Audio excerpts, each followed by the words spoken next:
Hello, so good day everyone.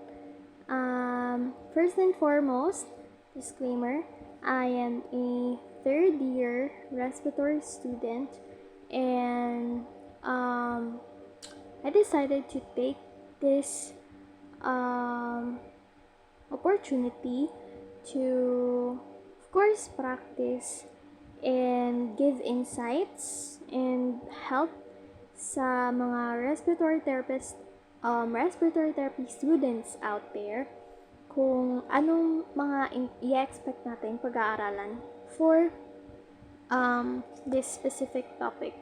So, topic natin ngayon is all about the anatomy and physiology of the cardiorespiratory system. Pero more on, let's focus on the lungs, okay? So, and we will start with our objectives, okay? So, my objectives tayo na at the end of this, we will meet and answer the four major components of the upper airways. The structure of the nose, its functions, ano nga ba function niya? The pharynx, the larynx, the tracheobronchial tree, the cartilaginous and non-cartilaginous airways, and so on and so forth. Now, it's totally normal na, for example, hindi natin alam, for example, yung cartilaginous airways, non-cartilaginous airways. So, my only tip is, huwag kayo mawalan ng pag-asa because that was me when I was in first year. Kasi second year, mga ganyan. Kasi of course, parang napakahirap na yun ate, and so on and so forth. And I decided to take this video, one of the reasons that is, kaya, umaga mag-serve as supplemental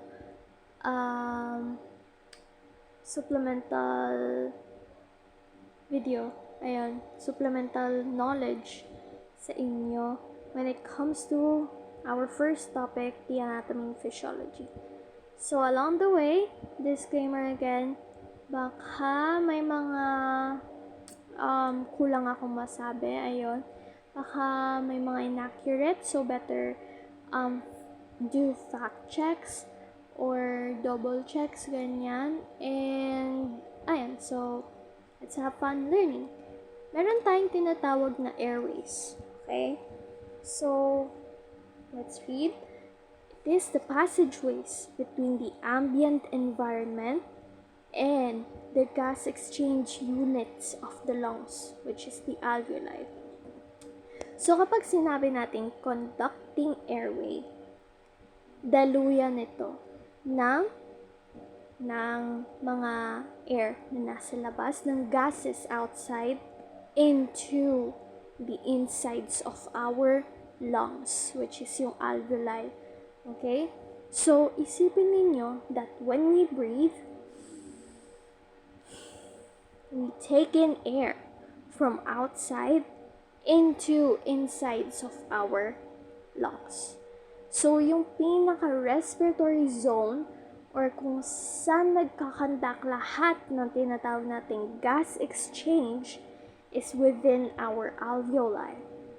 Kapag sinabing gas exchange, basically, ito yung literal na pag-exchange ng gases such as oxygen and carbon dioxide sa ating alveoli. Okay? So, oxygen comes in that will absorb into our alveoli and into our blood, and from the blood, the carbon dioxide will be expelled to the alveoli and out, which is what we do when we exhale. Okay? So, conducting airways, again, pag-conduct na yung activity na parang nagiging conductor siya ng mga nasa labas na gases papunta sa ating alveoli. Okay? So, sabi dito, although no gas exchange occurs in the conducting airways, they are nevertheless important to the overall process of ventilation. Kapag sinabing ventilation, okay, So, medyo nakakalito siya konti kasi meron tayong mga terms in respiratory therapy such as ventilation, breathing, inspiration, expiration, respiration, ganyan. And I can't recall of the others. Pero kapag sinabing ventilation, yung pag-inhale and exhale, yung breathe, yung yung isang breath, okay? Yung inhale and exhale. Kapag sinabing isang breath, it encompasses both inhalation and exhalation. Okay? So, kapag sinabi ng may ventilation, parehas na yung cycles na siya ng inhalation and exhalation. Okay? So, take note of this. Pero, I mean, I take note, bakit puro ko take note? Ano bang pwedeng word? Let's, keep it in mind na walang gas exchange nangyayari sa loob ng conducting airways. Kaya nga siya tinawag na conducting. Yung only role niya is yung pagdaluyan lang ng hangin. Pero, sabi nga, napaka-important niya sa overall process of ventilation. Kasi, because of our conducting airways, nakakadaloy ng maayos, filtered, humidified, papag-aralan natin yung mamaya, pupunta sa ating alveoli. Okay? So, the conducting airways are divided into the upper airways and the lower airways. Okay? So, basic, yung conducting airways pala is yung parang daluyan nung nasa labas pupunta sa loob ng alveoli. Tapos, meron tayong dalawang subdivisions nito, yung upper airways and yung lower airways. Okay? So, ito, start na tayo sa upper airway. Basically, the upper airways are consisted with nose, oral cavity, the pharynx, and the larynx. To understand this, you must open your heart, your overall soul with this. Okay? Ayan. Teka, may mas magandang example. Ano na yun? This. Okay, balik lang tayo. Papag-aralan natin itong mga layers na yan. So, let's picture this. Meron tayong tinatawag na upper airways and lower airways, right? Meron tayong nose, nabasa natin kanina. Meron tayong oral cavity. Okay, hindi lang natin siya ginagamit sa pampagkain. Ginagamit din natin siya for breathing. Okay? Meron din tayong tinatawag na pharynx. Yan. Pharynx, may extension din yan.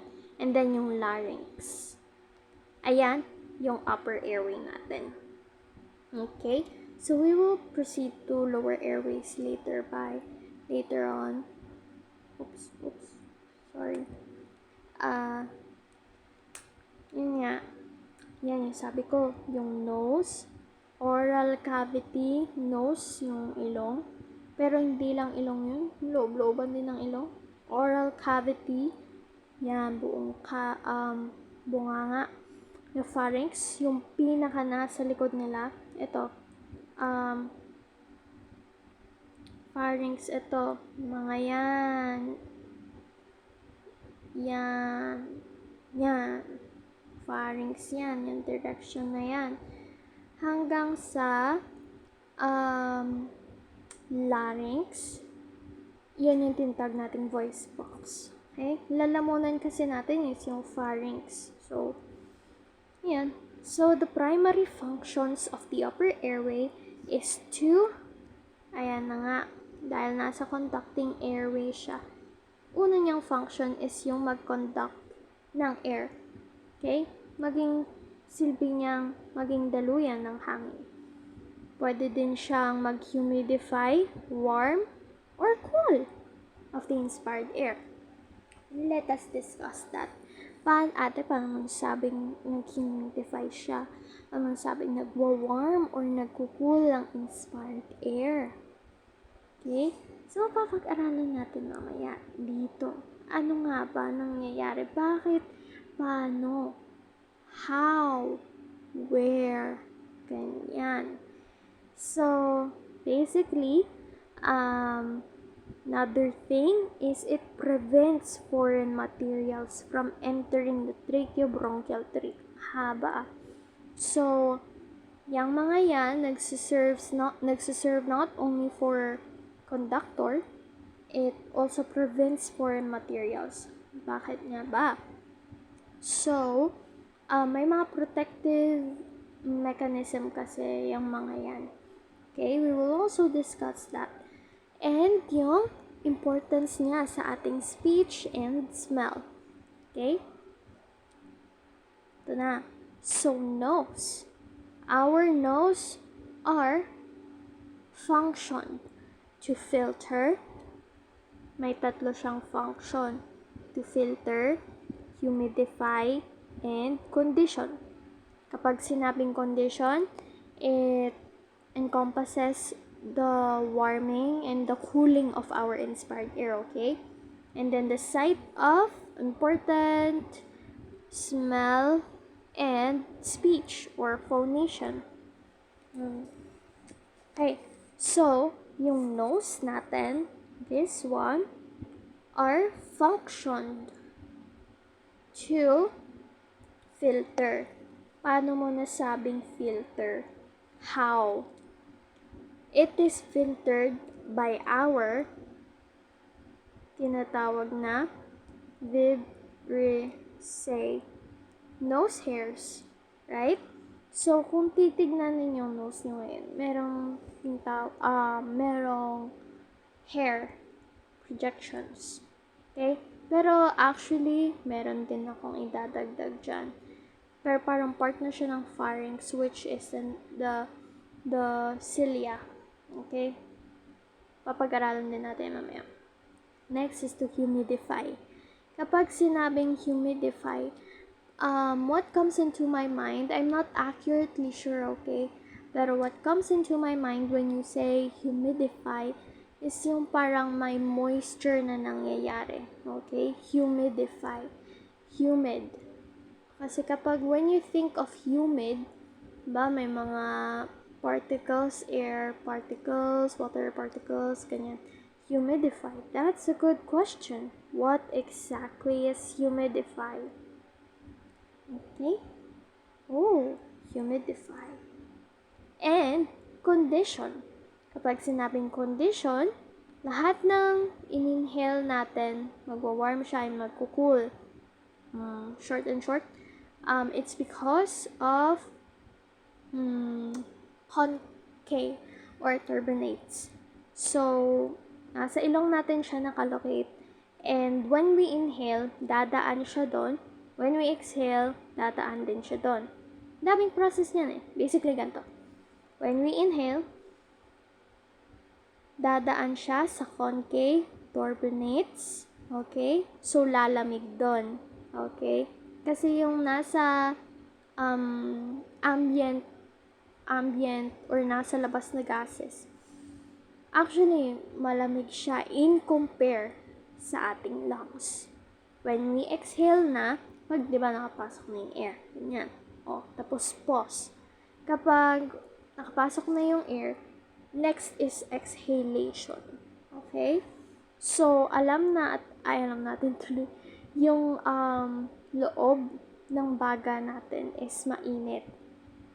That is a good question. Bakit nga ba siya mainit? Why is lungs hot? Or parang, okay. So, kasi when we expire, we exhale, dadaan ulit siya doon, mag-iiwan siya ng heat. Parang cycle lang yun. Lalamig, iinit, lalamig when you inhale, papasok, tapos lalabas, iinit ulit yon. Ganyan, heat moisture exchange therapy. So, the nose is important also for smell. Saan nanggagaling yung smell na yon? It went from olfactory nerve or olfaction. Meron tayong word na olfaction. Smell. Then phonation. Pag salita. May may tawag pa dyan. Sa nag-innervate parang yung phonation. Dami guys, promise. Dig deeper ganyan kasi meron kaming neuroanatomy, connected lahat yan, in which yung neuroanatomy ko need pa ng maraming practice. Ito. So, napaka-magandang tip nito. Ginawa kasi nung first year ko. First year to second year, mga ganyan. Is, minemorize ko to. Ay, parang hindi ko naiintindihan. Pero, ina-align ko pa rin siya sa mga next kong binabasa. For example, ito nga, yung nose, yung nares. Nares is yung entrance. Okay? Papunta sa vestibule. Vestibule, medyo malalim na nose. Pero yung malalim, concave na yung pharynx. Okay. Yun. So, for example, yung, hard palate. Familiar naman siguro tayo lahat dyan. Meron tayong hard palate, right? So, kapag minemorize mo to, and then, for example, pinamemorize ko is this. Meron tayong tinatawag na palatine process of maxilla. So, kapag minemorize ko to, tapos inalign ko dun sa hard palate, ma-visualize mo siya. So palatine process of maxilla pala siya. When you memorize the bones also,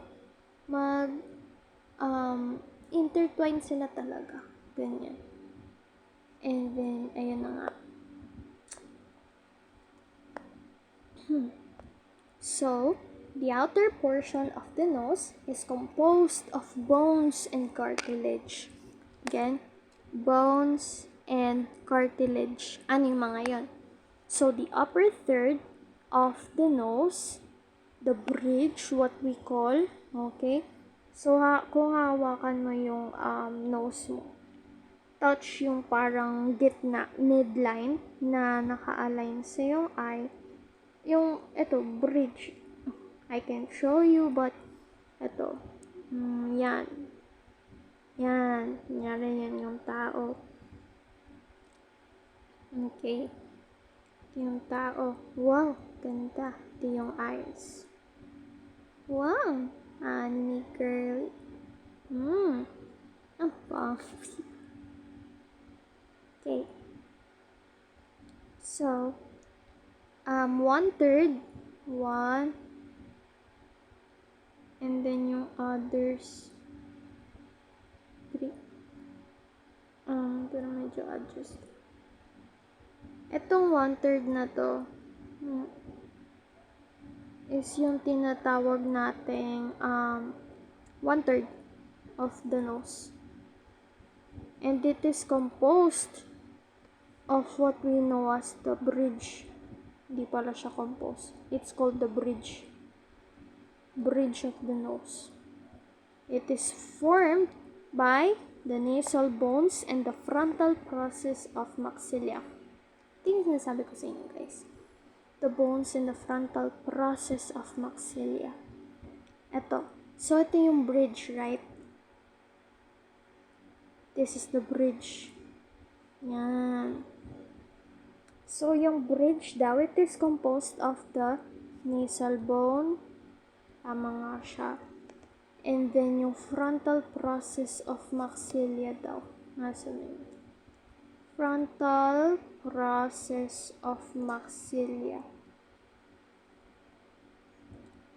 Bakit kaya wala dito?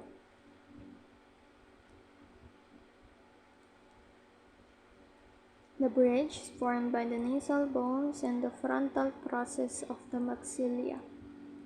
Frontal process of the maxilla. Palatin to eh.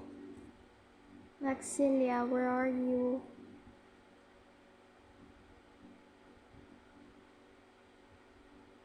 Huh? Oh my gosh, guys. Frontal process of maxilla. Sabi ko lang, memorize. Tapos ako pala nakalimot. It's normal. I'm a student. So that's not nice. Where's our...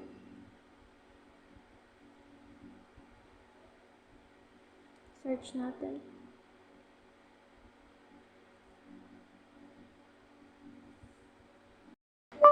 Frontal... Ay, bawal ba?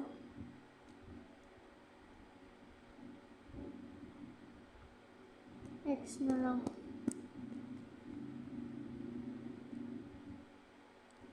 Frontal process of maxilla.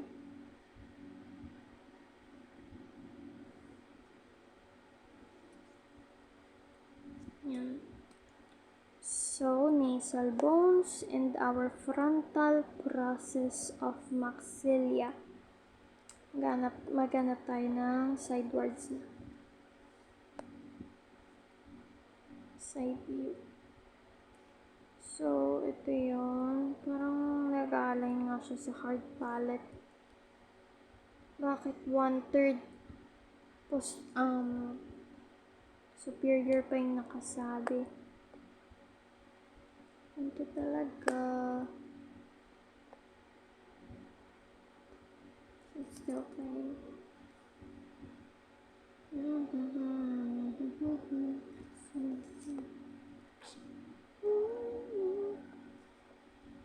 Nasal bones, the upper third. Nasal bones and the frontal process. Ay, teams. Saw it. This is our frontal process of maxilla. See? Ito yung tinatawag nating 1/3. So, ano, kapag memorize mo, nalaman mo, 1/3 of our bridge. Ito yung bridge natin. This composed of the nasal bones. Okay, ito. And then our frontal process of maxilla. Medyo parang connected na nga siya sa ano natin. Since maxilla siya, yung hard palate. And then, okay, remember that. Upper 1/3 is composed of our nasal bones.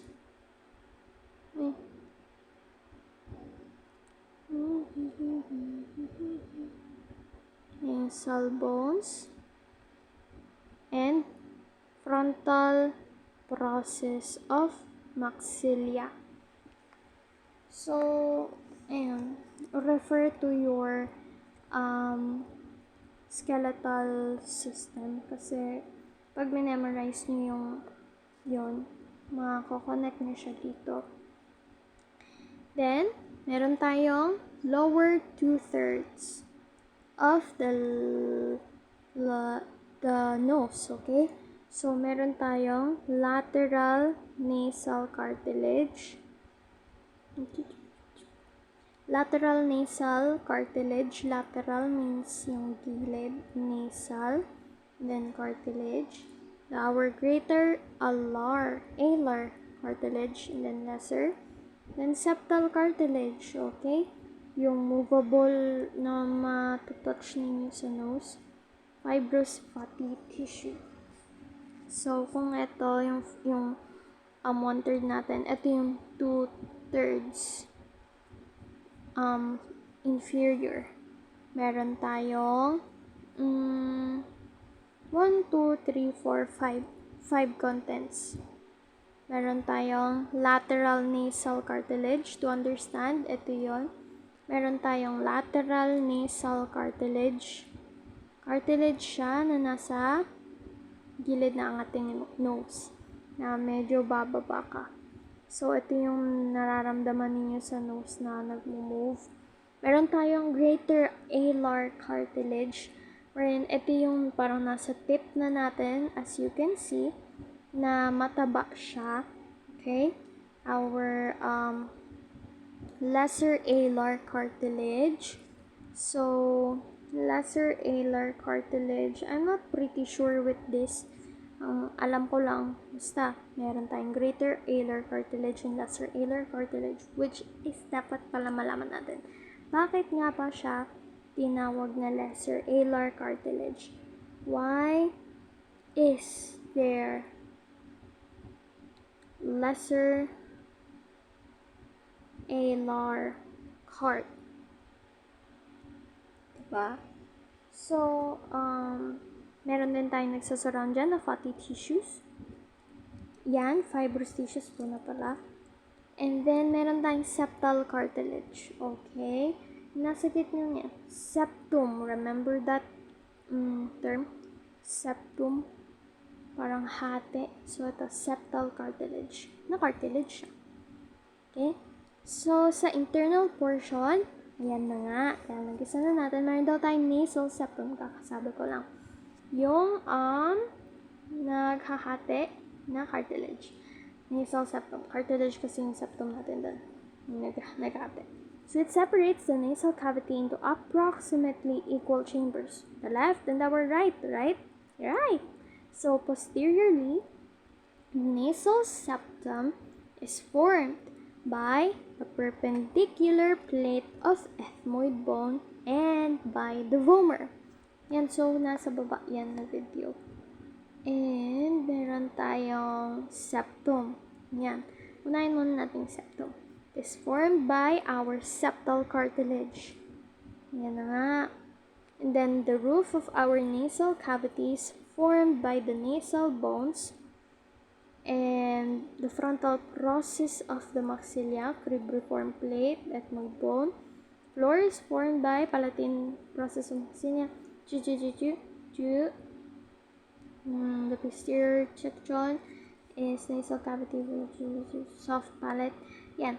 So, para sa daming explanation kasi, nung pinasa ko siya, ang dami. So, para mas maintindihan natin, mas visual learner kasi ako. Dito tayo mag-refer. Okay? Ayun na nga. Sabi dyan, ito sinus, alam niyo ba ito?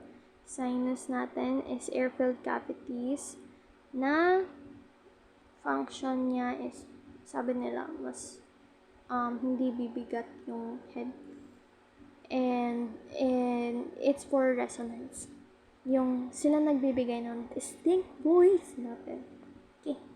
So, balik na dun. Kalimutan ko ng konti. So, nasal septum. Nasal septum.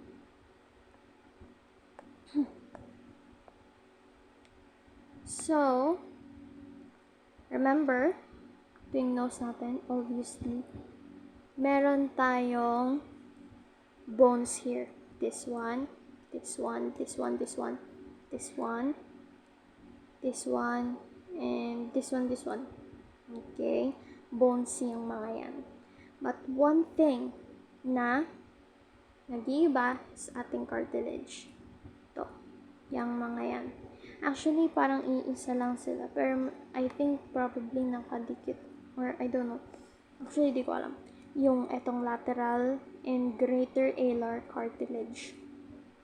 So, yung nagpo-form, again, ng 1/3 ng ating nasal cavity is yung ating nasal bones. 1/3 kasi nasa taas eh.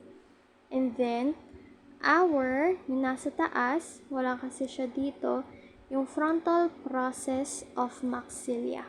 Remember, yung nasa gilid, yung nandito lang, yung parang ganun eh. So, ito yung bridge natin. Upper, 1/3.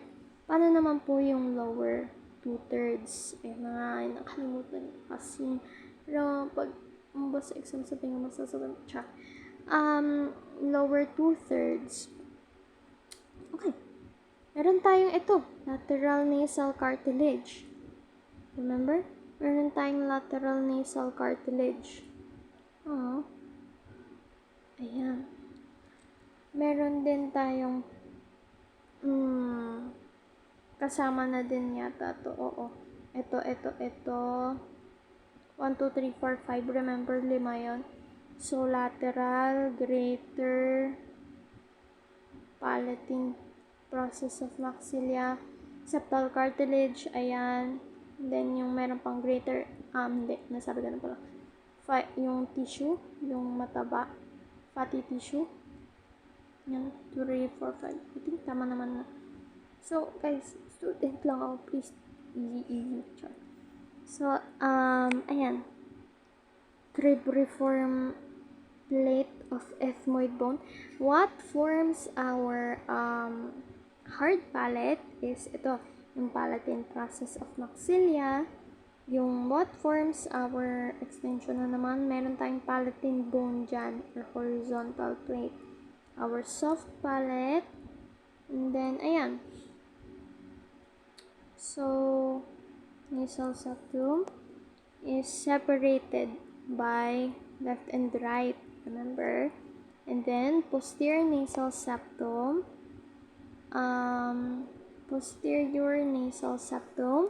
is formed by the perpendicular plate of ethmoid bone, yung sinabi natin kanina. So, posterior ng nasal bones. Ito na nga, yung cribriform plate. Bakit sabi frontal process of maxilla? Ito nga, yun nandito. Yun yung nasa nasal bones, posteriorly. Pero interior tuloy. Anterior yun, Posteriorly, the nasal septum is formed by the perpendicular plate. Posteriorly, perpendicular plate and vomer. Yung yellow, I think, kanina. Vomer. Yan. Ito yung vomer.